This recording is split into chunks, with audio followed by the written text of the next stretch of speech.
Bonjour les amis, une petite vidéo pour vous parler de quelque chose que plusieurs d'entre vous vivent actuellement, c'est-à-dire que leurs chats, et je parle particulièrement des chats, ne sont pas rentrés à la maison. Alors il y a plusieurs choses à mettre en place. Déjà voir si votre chat est habitué à sortir. Si c'est le cas, bon, il peut mettre un peu plus de temps pour revenir parce que il aura été attiré par quelque chose. Il faut regarder déjà si votre chat est castré ou stérilisé. Il faut regarder si votre chat a l'habitude de partir, disons, à certaines heures assez régulières et ne revenir que... Parce que les chats en particulier ont tendance à avoir une deuxième vie, à avoir plusieurs vies en même temps. C'est-à-dire ils peuvent aussi, en fonction d'où vous habitez, rendre régulièrement visite à une personne, un homme ou une femme, où il est accueilli, où on lui donne à manger, ou voilà. Très souvent d'ailleurs les gens pensent que c'est un chat qui tourne là, qui est gentil, mais tout le monde ne réalise pas forcément qu'il a des maîtres, enfin il a une famille. Donc c'est vrai que même si votre chat est tatoué ou même identifié par puce électronique, encore beaucoup de personnes n'ont pas le réflexe d'essayer de l'emmener chez le vétérinaire pour voir s'il est identifié. Bon, un chat, ça ne s'attrape pas comme ça, même un chien d'ailleurs quelquefois. Donc voilà, il faut du temps, l'amadouer, enfin voilà. Avoir une cage, une boîte de transport, quelque chose pour pouvoir le mettre dedans. Donc s'il est identifié, dans ce cas-là, on va vous contacter en vous disant que votre chat est à tel endroit. D'autre part, alors dès qu'on remarque que le chat n'est pas rentré, il faut tout de suite continuer de l'appeler. S'il mange des croquettes, secouer les croquettes pour l'attirer, pour lui dire on est là. Et sinon, il faut vous aligner, il faut déjà vous calmer, je comprends, on est un peu excité, inquiet, donc il faut essayer de se calmer, de rester zen le plus possible et aligné, c'est-à-dire on se met debout, les pieds bien ancrés au sol et on détend tous nos chakras. Si vous les connaissez, donc qui remontent des pieds jusqu'au sommet du crâne.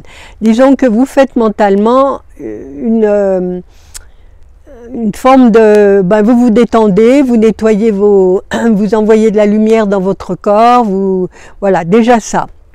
Et ensuite, il faut vous connecter à votre chat de cœur à cœur. Et comment on fait ça? De votre cœur, donc c'est le cœur physique, mais aussi le centre du cœur, le chakra du cœur, qui est à peu près la même hauteur que le cœur physique.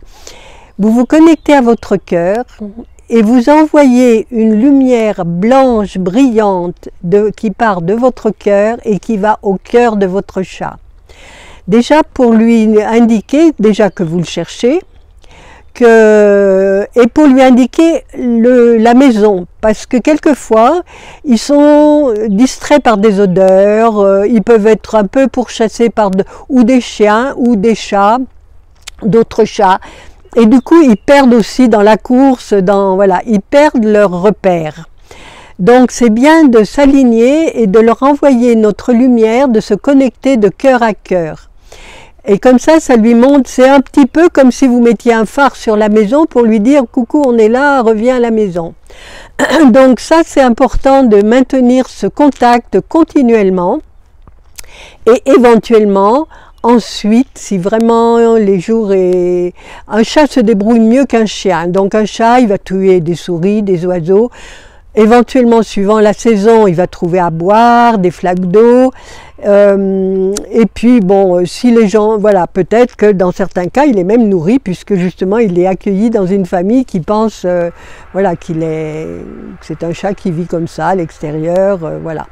Donc, autrement, dans la troisième possibilité, une fois que déjà vous avez secoué les croquettes, vous êtes connecté de cœur à cœur et vous connectez avec ce faisceau lumineux de lumière blanche qui lui montre le chemin du retour, le chemin de la maison, et ensuite, éventuellement, vous pouvez demander une communication animale.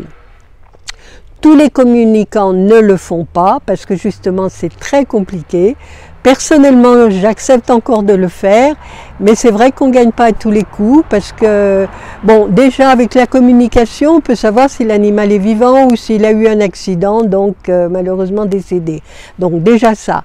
Ensuite, pour le retrouver, surtout un chat, enfin même un chien, mais un chat, ça se déplace. Alors on peut le localiser. Et puis tout d'un coup, ben, les gens, alors c'est bien d'être assez disponible avec le communicant, parce que moi souvent, les gens sont sur le terrain et moi j'ai la carte géographique et j'essaye de suivre le chat et de leur indiquer où aller.